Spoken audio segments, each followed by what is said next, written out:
Imagine you woke up in South Park tomorrow. What's the first thing you'd do?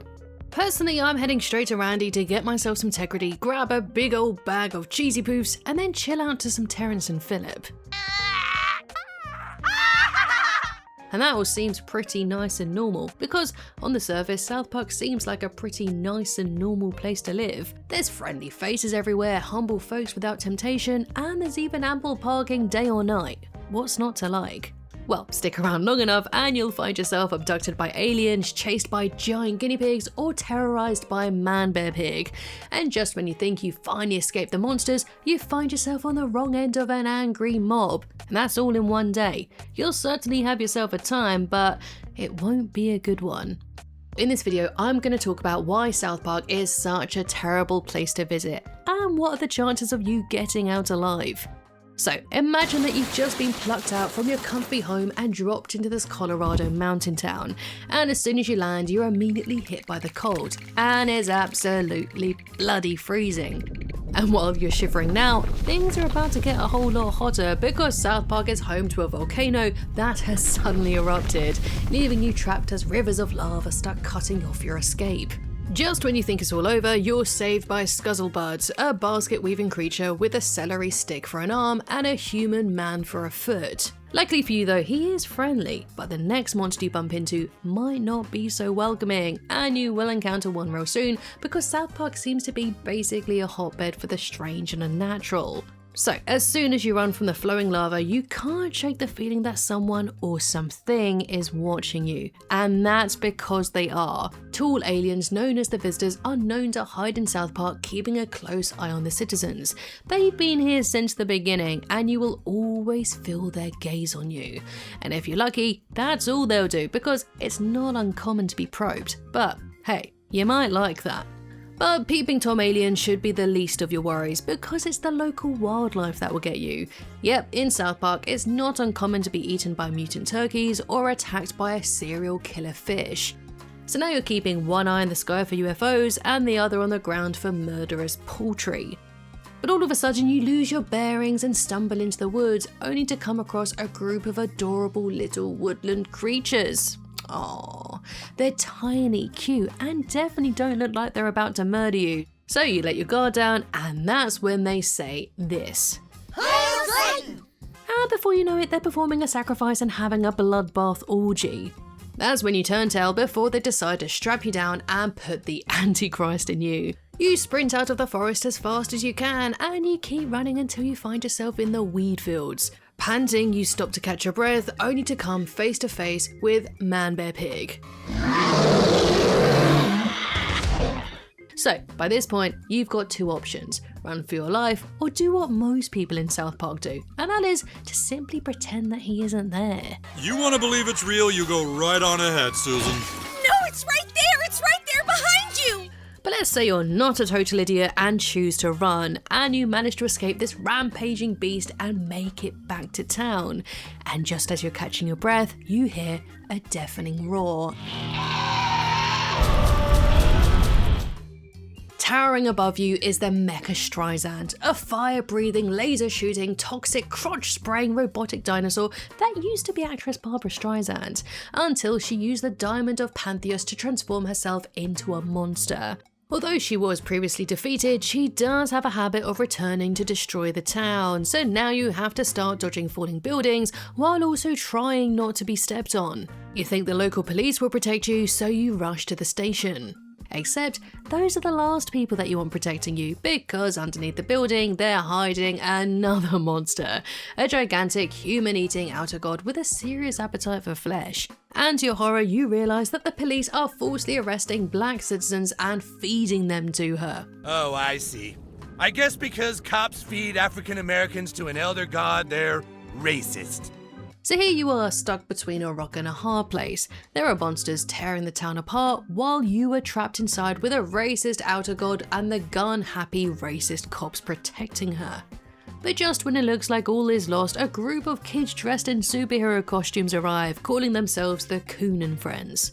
And these guys cause enough distraction for you to slip out and make a run for it. Once outside, however, you realize that aliens, murderous turkeys, killer fish, satanic critters, man-bear pigs, mega monsters, and outer gods are really the least of your worries. Because now hell has suddenly opened up in South Park, and the devil himself and his minions have arrived to unleash pain and suffering. By the way, all of this terrifying madness you've just gone through has happened in about 5 minutes. And this isn't some once-in-a-lifetime disaster, because this is just an average Tuesday in South Park. So, by this point, I wouldn't put your odds of making it to the end of the day particularly high. But here's the thing, we've spent all this time worrying about the monsters, aliens, and Satan when we haven't even touched on the most dangerous aspect of South Park. It's the average Joes, its citizens, and to discuss them, here's my buddy and South Park expert Blooms. So let's say hypothetically tomorrow I wake up and I'm in the town of South Park. What would be the worst part about living in that town? Now, when this question was posed to me, I had a pretty immediate response to it, and that's the fact that pretty much every adult in this town is a massive idiot. And being completely surrounded by sheer stupidity at all times is one of the most dangerous things I could imagine. I mean, there are literally dozens of examples of the entire town banding together to do something completely idiotic. For me, the very first thing I thought about is when the Native Americans are trying to take over South Park and they all pool their money together to try to buy one number on the roulette wheel in the casino. And in what is essentially a miracle, they hit the number and win enough money to buy their town back, only for all of them to immediately get a little too greedy and decide to let it ride, which of course then they lose all the money. You had enough to save the town and then some. Stan, okay? You just don't understand the fine points of gambling.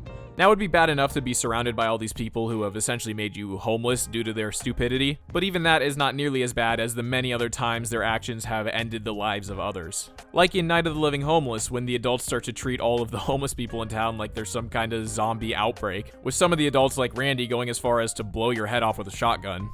Like, imagine just living in the town of South Park and one day you just happen to fall on some hard times. Your wife just took the house and kids and you lost your job, and now you have to ask your friend to kind of stay on their couch for a while. And as soon as your friend hears that, bang, he just blows your shit smooth off. And that's why living in South Park as an adult would kinda suck. And that's not even to mention how much it would suck to be a kid living in South Park. Because of course being raised by these people would definitely be less than ideal. For example, one day your parents could watch the news and hear all these stories about children being abducted, and instead of coming to the conclusion that they should be watchful of their children and, actually be parents, they decide that the most logical thing to do would be to abandon all of their children and have them essentially exiled from the town, where instead they would be raised by a group of nomadic Mongolians who are hell-bent on getting through the city wall.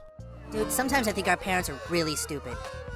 Although ironically, the kids kinda seem to be happier living with the Mongolians than with their normal parents, which in reality kinda just reiterates the point that I'm making, that living in a town full of morons is so terrible that living with a group of foreign nomads in the Colorado wilderness on horseback is still preferable to living in that town. Jesus Christ, dude, they've done some stupid crap before. Jesus Christ. I mean, the thing about living in South Park is that you can essentially guarantee that any decision being made by adults is going to be the incorrect one, and it will make every situation worse. Like in the episode Pinewood Derby, when they think they're being visited by some kind of intergalactic bank robber alien, and Randy ends up taking all of his space cash and lying to the intergalactic police about it over and over again. And so, did you find the missing space cash? No. Space cash? No. And eventually it's revealed that all of this was just one big test to see if Earth was worthy to join the intergalactic community, which of course they completely failed thanks to Randy continuously lying. And because of this, the Earth is surrounded by a giant force field and permanently isolated from the rest of the universe. Well, that sucks. And it's pretty tough for me to think of any other stupid decisions from the show that were more consequential than this one in the grand scheme of things. And that's why, in my opinion, dealing with idiots would be the worst part about having to live in the town of South Park. Thanks, Blooms. He took the time to write and record his own segment, so if you haven't already, please go and subscribe to him after this video. So yes, Blooms is right, the ordinary townsfolk's stupidity is just as likely to get you killed as any kind of monster. And it's not like South Park is short on actual killers either. Take the left-hand killer for example, who went on a murderous spree cutting off his victims' hands and keeping them as trophies. And what did the law enforcement do about this? They hired a 10-year-old kid with supposed psychic abilities to help find him. But all of his visions conveniently led them to his favourite dessert restaurants. And even when the killer, covered in his victim's blood, arrived at the crime scene, the police took no notice. Hey, what about this guy? Quiet, he's having a vision! And when Sergeant Yates eventually investigated the killer's actual home, he let him go after mistaking the severed hands hanging on the wall for right hands. Well, those aren't left hands. See? On your left hand, the thumb faces to the left. But at least after some serious investigating, he did eventually figure it out. So it seems that South Park has serial killers roaming around and an inept police force that is definitely incapable of protecting you, especially if you're a person of color. But what else is new in America? I'm never gonna frame an innocent man again, unless I know he's black for sure! But it's not just the adults you need to watch out for, it's the kids too, because God help you if you get on the wrong side of Eric Cartman. This little psycho once got his enemies' parents killed, stole their bodies, blended them into chili, and then fed it to their son. Oh, let me taste your tears, Scott. Your tears are so yummy and sweet. Dude, I think it might be best for us to never piss Cartman off again. And that's not even getting into the time that Cartman befriended Cthulhu and used the outer god to do his bidding and murder countless people. Even the more innocent kids aren't safe to be around, like Butters for example, who randomly shoot you in the crotch. But even if you somehow manage to avoid the monsters, inept people, serial killers, and completely useless policemen, there's still one other thing that might finish you off, and that's the town itself. Seriously, South Park has been destroyed and rebuilt almost as many times that Kenny's died. Mecha Streisand has reduced the town to rubble a few times, but that's not the only time the town's been leveled. The town of South Park has managed to rebuild itself once again Oh, god damn it, not again!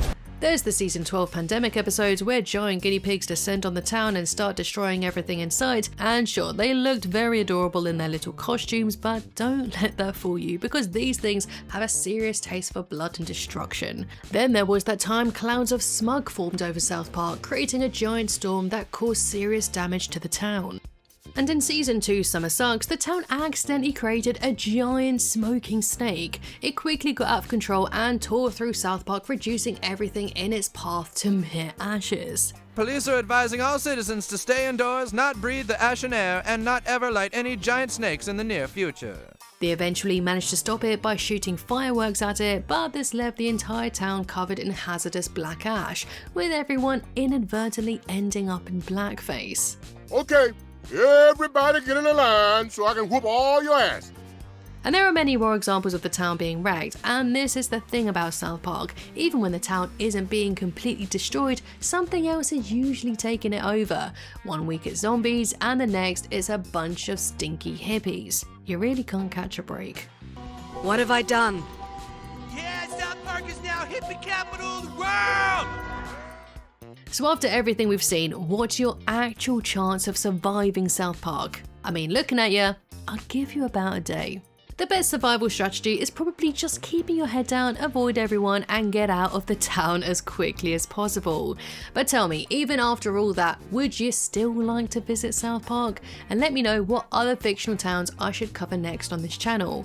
Thank you so much for watching, and thank you to Blooms again for helping me with this video, and I'll see you in the next one.